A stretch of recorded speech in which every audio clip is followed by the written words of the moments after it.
Let's get ready to mortgage. He is the prince of programs, guru of guidelines, master of matrices. He puts the fun in funding. Please welcome Mark, Mr. Mortgage, I Tell. All right. Hey, everybody. My name is Mark Eitel, and this is the Mr. Mortgage Show. And guys, this is the place you want to be this week because we have an awesome show lined up for you. We are going to cover everything from interest rates and the big bad Fed to the National Association of Realtors proposed settlement to that $1.8 billion with a B. Yes, I put my pinky to my cheek when I say that. The lawsuit from October of last year?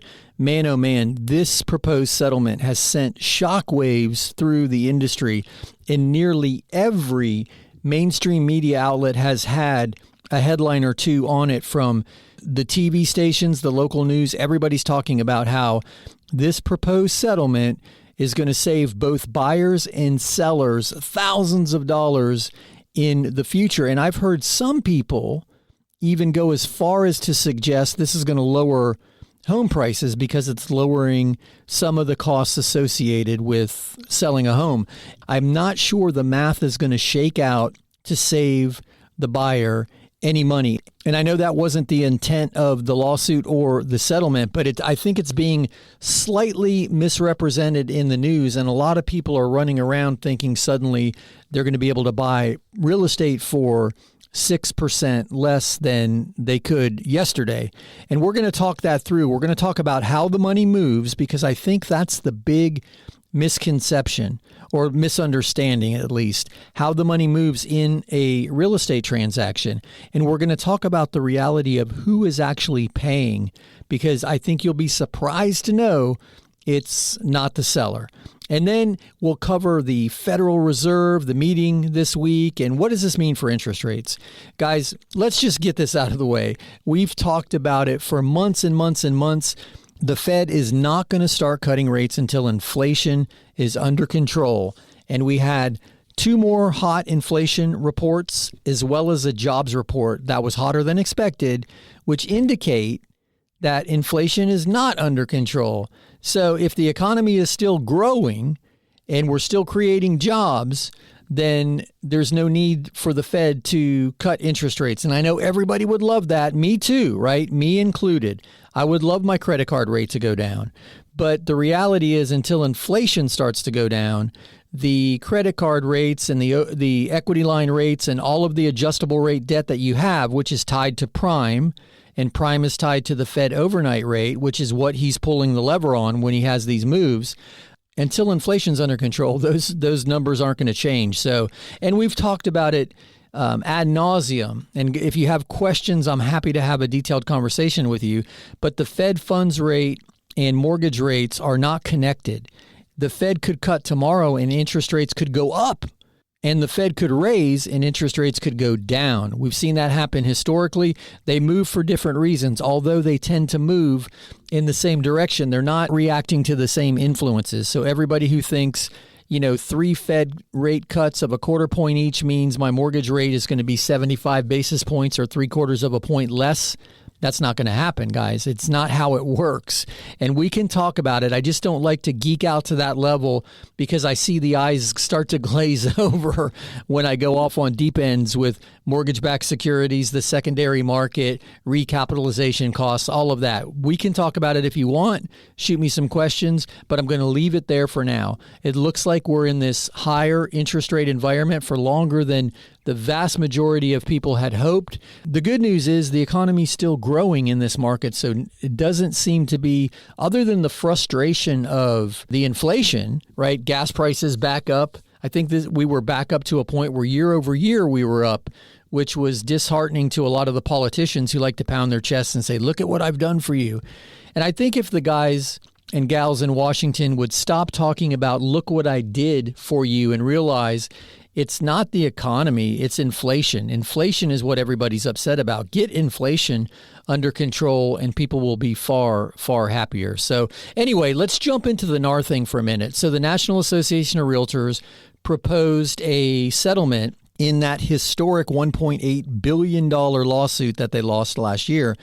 And in the settlement, they agree to decouple the seller side and buyer side commission, meaning that sellers will no longer be required. And you'll hear agents say, but Mark, we've never required it. Well, that's not exactly how it was presented and not exactly how the jury found. And I'm not arguing with you.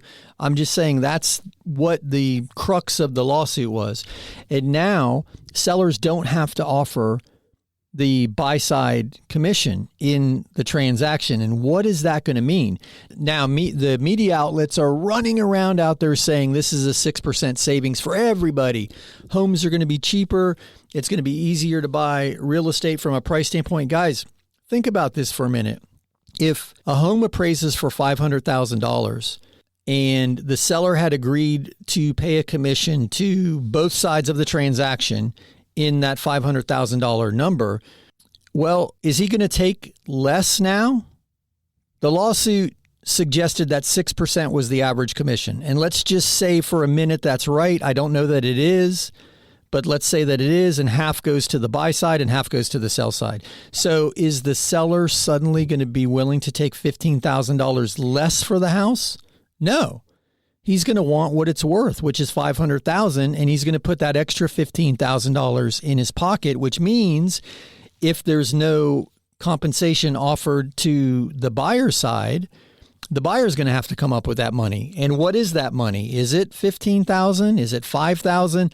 That's why everybody's running around super, super upset if they're in the profession. And I have these conversations every day because are buyers going to be willing to pay those extra funds? Because now you're paying more than the property value. And that's what the news is getting wrong. The news is assuming that the seller's going to take a discount because they don't have to pay that fee.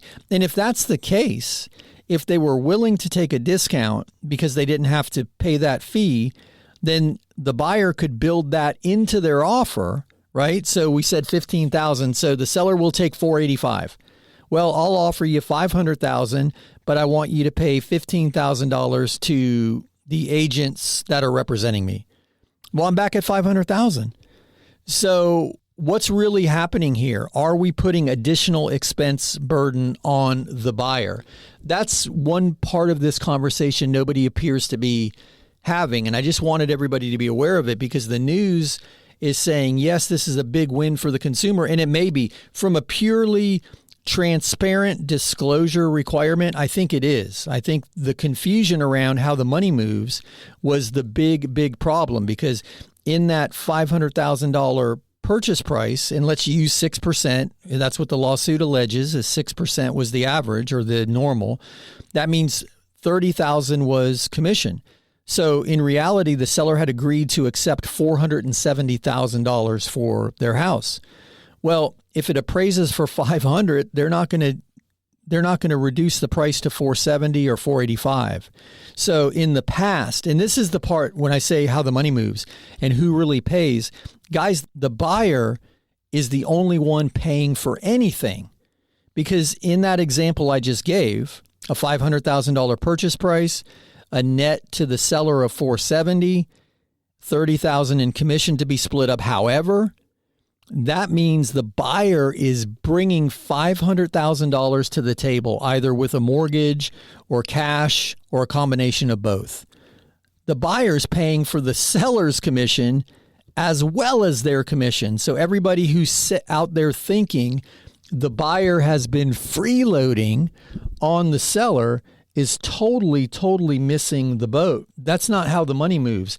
The buyer is the only one bringing money to the table in most transactions, assuming they have equity. If somebody's upside down, it's a different argument, but you get my point.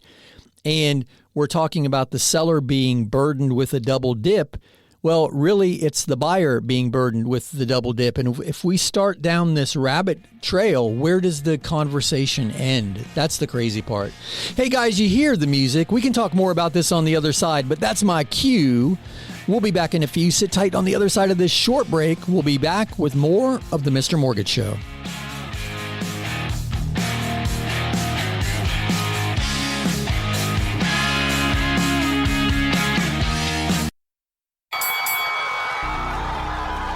Welcome back to the Mr. Mortgage Show. Call us now at 855-462-7292.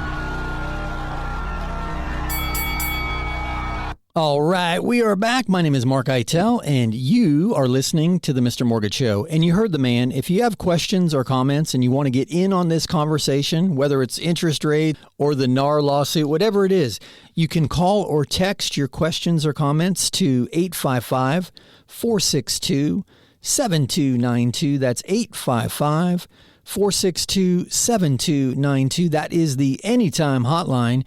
And Jen, who I forgot to introduce as I was in my Ramble Fest in that first segment of the show, my producer extraordinaire, Jen, is womanning the hotline, and she will get your questions on the air. If you prefer to shoot them over via the web, just head over to MrMortgageRadio.com. That's MrMortgageRadio.com, and there's a big orange button that says Get Your Questions on the Air. Click that button, follow the instructions, and we will do the rest.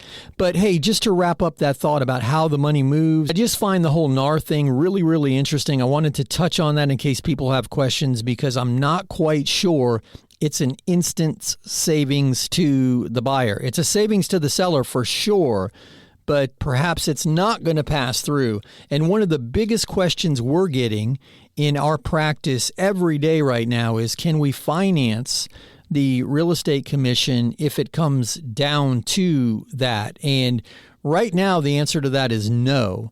But the industry is looking at it as a potential solution. But we need the settlement to be accepted, new rules to be in place, and then Fannie, Freddie, VA, FHA, all to take a look at it. Because when I say no, I mean just adding it to the offer. The property's still going to have to appraise for enough to cover that commission. But there is a way to do it even right now. If the seller was willing to pay a contribution that could be used for the buy-side commission, it could be written into the offer instead of offered as a flat percentage in the marketing of the property, which is just a workaround for how it's already happening. That's why my answer was no, because when most people are saying, can we add it to the commission, that would be all the way back to that original example of the $500,000 house. That would mean you would be offering $500,000 and a $15,000 commission being paid to the buyer's agent. You're really paying $515,000 for the house. So it would have to appraise for $515,000 for that to work, because the lender, the bank, the guy with the money is always going to work off of the appraisal or the purchase price, right? The number on the contract, whichever is less. So you would need it to appraise for the full $515,000. And guys, here's something a lot of people are unaware of. If your house appraises for more than the contract price, you can increase the contract to the appraisal amount and then offer the difference as a contribution back to the buyer. So if that house did appraise for $515,000, you could change the contract price to $515,000 with a $15,000 seller contribution to be used for whatever. You just write it out in the addendum language, and that can be changed midstream. It's not a problem. The lender is okay increasing the purchase price just as they are okay decreasing the purchase price to match an appraisal amount. So anyway, we've gotten all that off our chest, and Jen's got questions back there, which doesn't surprise me. So let me throw it to Jen, and let's start with some questions. Hey, Jen, go ahead when you're ready. Carol sent us this. I work full-time, but my husband is on Social Security disability. Can we count his disability check when applying for a mortgage? Hey, Carol, that is a great question, unrelated to interest rate, unrelated to the NAR lawsuit. So thank you for that, because I feel like I've been beating this drum for a little too long. Yes, you can. Absolutely, you can use retirement income, pension income, Social Security, disability. And the cool thing is, if the disability is tax-free, you can gross it up, because when you qualify for a mortgage, you use your gross income, not your net income, your gross income. So if you make $85,000 a year, but you only bring home $72,000, you're qualified on that $85,000. And I know it's crazy because you think, wait a minute, my spendable cash is only $72,000, but it's because there's some tax benefits to ownership. So you actually pay less tax when you own a home. But anyway, not to get down that rabbit trail. Yes, you can. So you can gross up tax-free income, and you can certainly use Social Security disability income. And I'm glad you asked that question because a lot of people assume that that's not a viable source of income on a mortgage application, and it is. We've done mortgages for people who only have disability income, VA disability income. And one of the things now that we mentioned VA is if you're a 100% disabled vet, in some areas, municipalities, in Florida in particular, you don't have to pay property taxes. You can get property tax exemption depending on your disability type and percentage. So, yeah, don't shy away from that. You can certainly use that income. If you have any questions about that, please connect with us when we're not on the air, and I'll answer any questions you have because I'll be happy to help. That's a good question. Thanks for that, Carol. Hey, Jen, if you have another question, go ahead. Jordan called this one in. I called last week about me buying a condo and my bank asking for the association's financials. Well, now my bank says they won't approve the association. Apparently, it's not me, but the condo. Are there any other options? Oh, hey, Jordan. Great question. I actually remember this. So you were curious because you felt like you were getting nickeled and dimed for more paperwork, and they were looking for, in the condo questionnaire, some financial disclosures from the association. So yes, there are other options. So what's happened is the condo has been deemed non-warrantable. And non-warrantable simply means they don't have enough assets in the reserve accounts. They're not adequately funded for certain maintenance issues. There might be some big assessments coming. And you'll have to seriously consider if you want to buy a property like this, knowing that these financial weaknesses exist within the association's management. But as a workaround, you go the non-QM mortgage route, which simply means you're going to pay a higher interest rate and be required to put a bigger down payment down. So where you might have had an approval for 95 or 90 or 85%, you might have to put 25% down. And if you're able to swing that, then you can use a non-QM mortgage, and they are far, far less concerned with the details of those financials. It's a workaround for that. And the logic is they have 25% equity protecting them. God forbid the property goes into foreclosure for a variety of reasons, one of which being related to the quote-unquote mismanagement of the association. So certainly not uncommon, and there are definitely workarounds. Hope that helps. Hey guys, you hear the music? You know what that means? That is my cue. We'll be back in a few. Sit tight on the other side of this very short break. We'll be back with more of the Mr. Mortgage Show.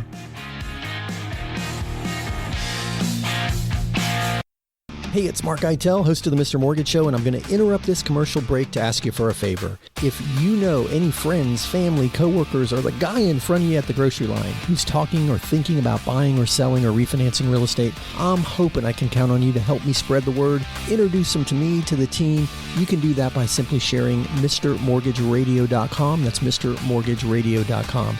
Guys, it's Mark Eitel, NMLS 1929005. Now, back to the commercials. Welcome back to the Mr. Mortgage Show. Call us now at 855-462-7292. All right, we are back. My name is Mark Eitel, and you are listening to the Mr. Mortgage Show. And you heard the man. If you have questions or comments, call or text 855-462-7292. That's 855-462-7292. That is the Anytime hotline.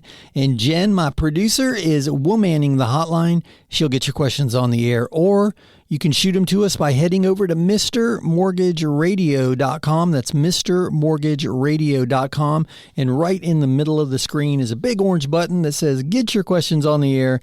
just click that button, follow the instructions, and we'll take it from there, and Jen will read your question on the air. But we've had some good questions so far, and let's keep it rolling. I mean, this show's about you, not me. I could talk about topics of the day all day, but I always prefer your questions. So let me throw it over to Jen, and we'll get another one on the air. Julio has a question. I want to buy a couple of duplexes and rent the units to my employees. Can I use the landlord loan for this, or will it be a problem since I'm also the tenant's boss? Me and Julio down by the schoolyard. Hey, Julio, thank you for that question, my man. And not only is it a brilliant idea, man, I wish more employers would think like you're thinking, because with rent out of control and people having such a difficult time, if you could provide a nice, safe, affordable housing option for your employees, that's got to be as good as insurance or vacation to a lot of people at this particular time in this economy. So man, oh man, I commend you. Brilliant, brilliant idea. Not enough business owners think of this. Plus, you know that the guys are getting paid or the girls are getting paid because they're on your payroll. You control the money. So super, super smart idea, my man. And in the few instances where I've seen somebody do this in the past, it works really, really well. So good on you for coming up with this as an idea. But to answer your question, absolutely, the landlord loan will work. If the properties are vacant, there's going to be a rent projection done as part of the appraisal, and that's what's going to be used for the rent. And yeah, it doesn't matter that these are your employees. You can use the landlord loan, buy the duplexes, and who knows, you might find this as a real benefit for everybody. You own a rental property, you're building equity, plus you're providing that benefit to your employees. So man, I'm really impressed with you, brother. Great, great idea and wonderful question. Thank you for that one. Hey, Jen. Okay, go ahead. Bradley sent us this one. How long after I pay off my Chapter 13 bankruptcy can I get a mortgage? I've been told 7 years. No, Chapter 13 is a little different, and it's not 7 years anyway. The whole 7 years thing is how long it stays on your credit report. So Chapter 13 is a very unique animal because it's a structured repayment. So you actually can get a mortgage while you still have an active Chapter 13. You have to make 12 consecutive on-time payments. But if you've paid it off, closed it out, it's been dismissed, and you've got all the documentation, you're good to go right now. You don't have to wait any longer. Now, it's different with a Chapter 7 and different with the loan programs, right? Like a conventional loan has a different set of guidelines than a FHA loan.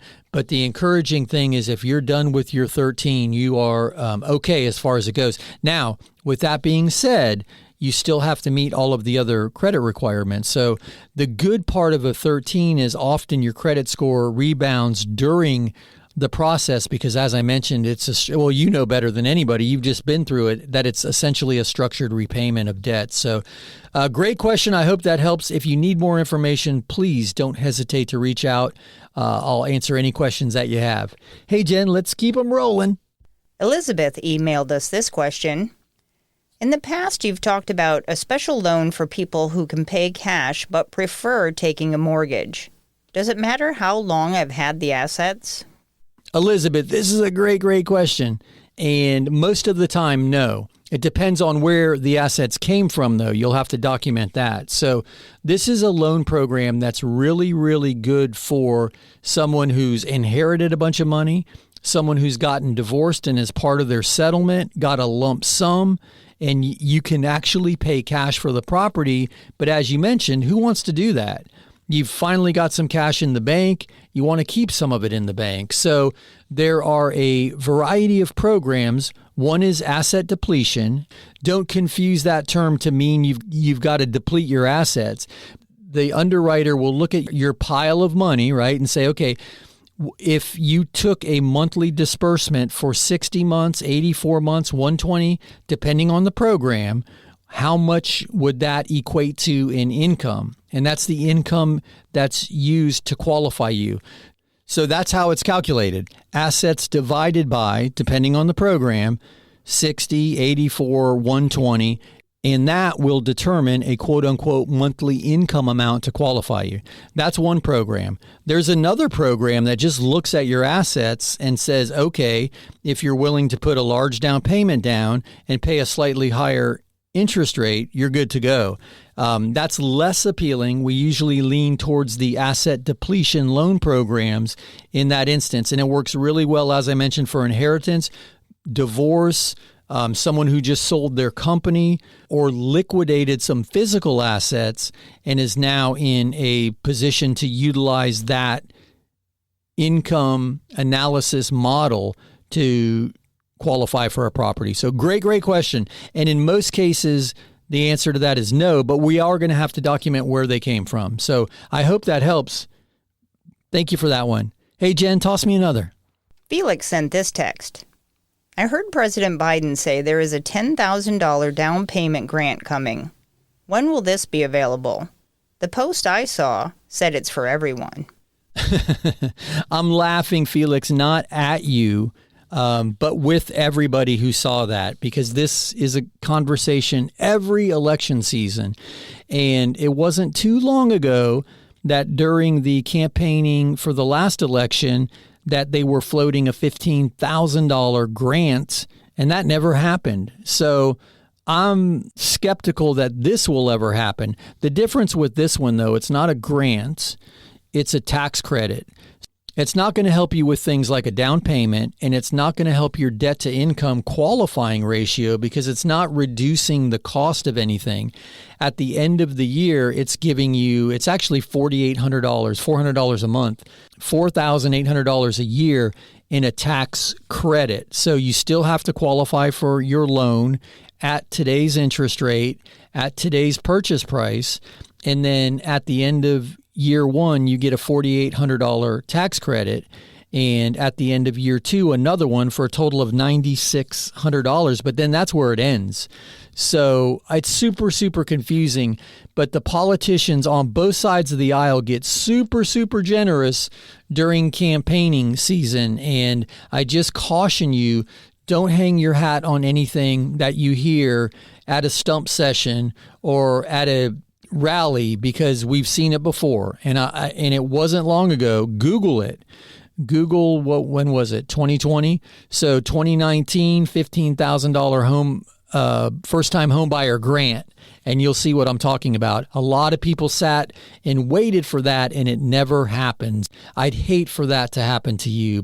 But good question, and good on you for paying attention, but it's not exactly as it sounds, and it's nowhere in the near future. So I hope that helps. I hope I didn't burst your bubble. It always amazes me at how the promises fly during the campaign season. As I mentioned, it's not a red pill, blue pill thing. It happens on both sides of the aisle. Everybody's super generous, and then they get giraffe arms, or what is it? Not giraffe, T-Rex arms on the other side of the election. They can't reach their pockets anymore. They forgot what they promised us. But anyway, guys, you hear the music. You know what that means. That's my cue. We'll be back in a few. Sit tight on the other side of this very short break. We'll be back with more of the Mr. Mortgage Show.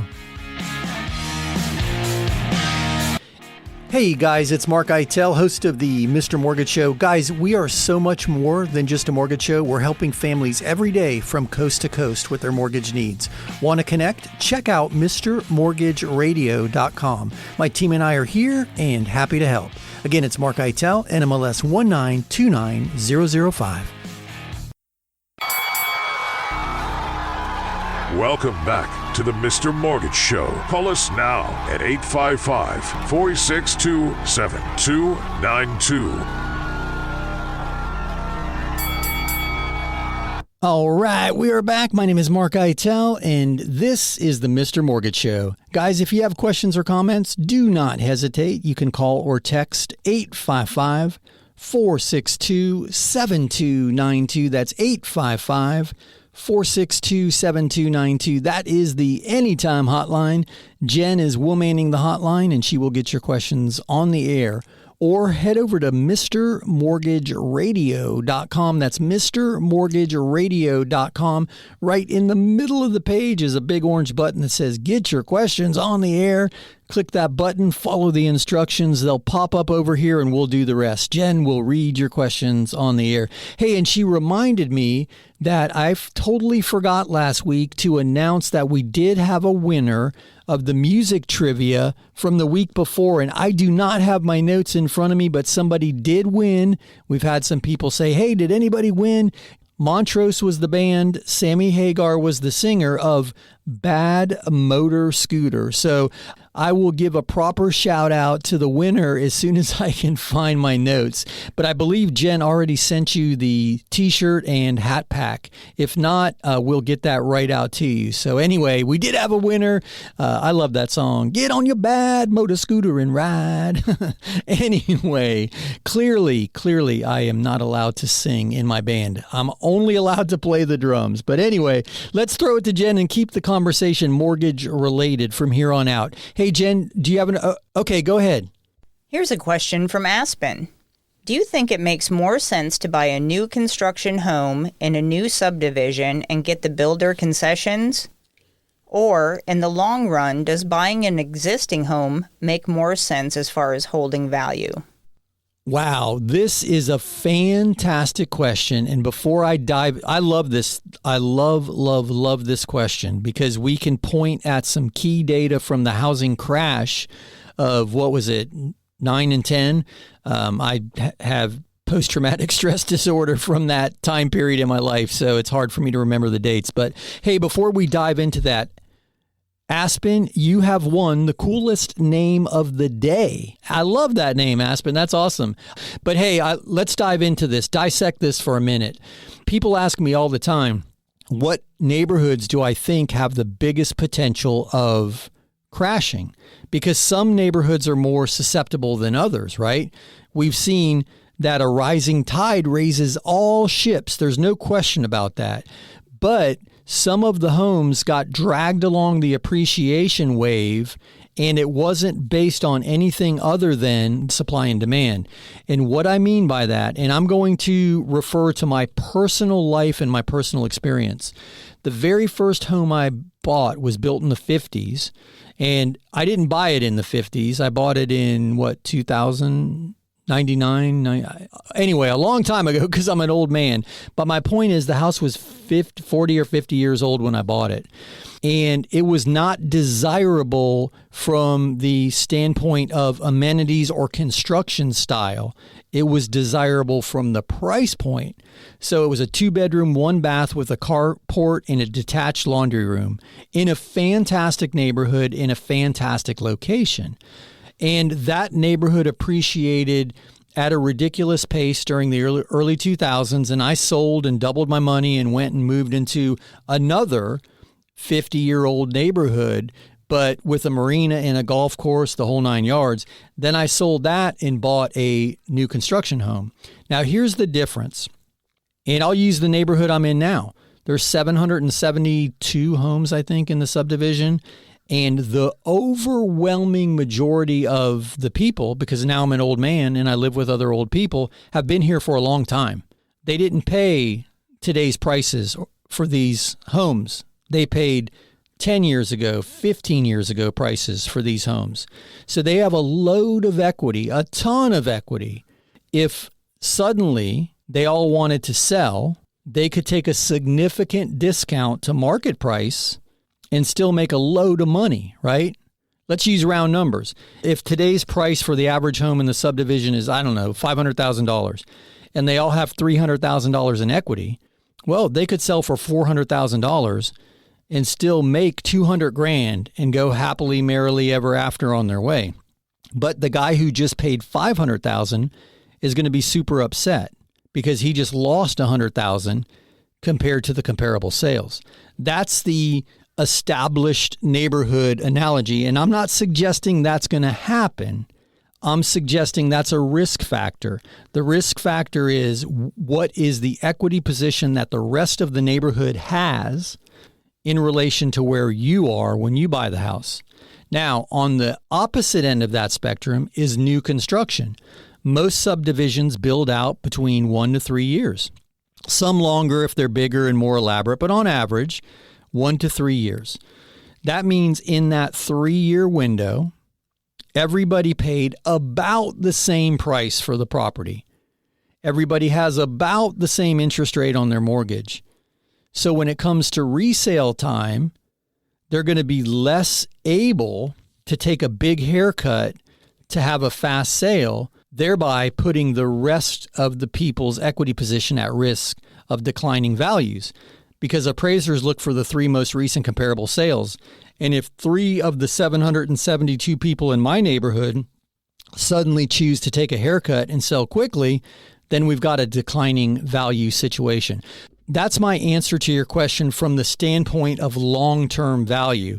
The neighborhood that everybody gets in at the same time and pays about the same price, there's more of a protection built in just because of where everybody else is from an equity play. Now, from the builder's concession standpoint, absolutely. Take the new construction home, take every concession you can get. They might even buy your interest rate down. They might upgrade your kitchen cabinets. Not to mention, if the price is the same and you like both locations, you get all of the modern amenities. Maybe it's 10-foot ceilings. Maybe it's a split AC, meaning the master has its own AC unit, which is much more efficient. Maybe it's a better floor plan. Maybe there's an extra half bath in an office. So the new construction, it's all wired for Ethernet. There's so many conveniences to today's lifestyle that we've become not dependent on, but it's desirous to have. They're already built into new construction. So I like new construction from that standpoint. Now, where I struggle with new construction is the 0 lot line, 3 different models, 2 different paint colors. God forbid you're tired after work and you drive right past your house and you can't find your driveway because they all look the same. I don't love that about new construction. And I don't love the fact that, if it's a post Taco Bell morning and you're in the master bath, your neighbor can hear your discomfort. I don't like that either. But from the value standpoint, consider everybody's equity position and entry price into the neighborhood.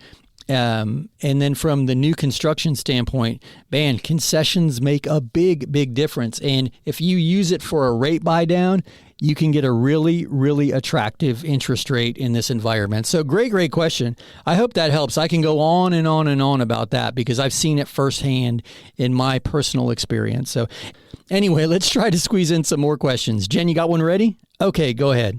Tommy sent this one. Is it possible for me to use the new 5% loan I see everywhere and buy a property and then change my mind about moving in?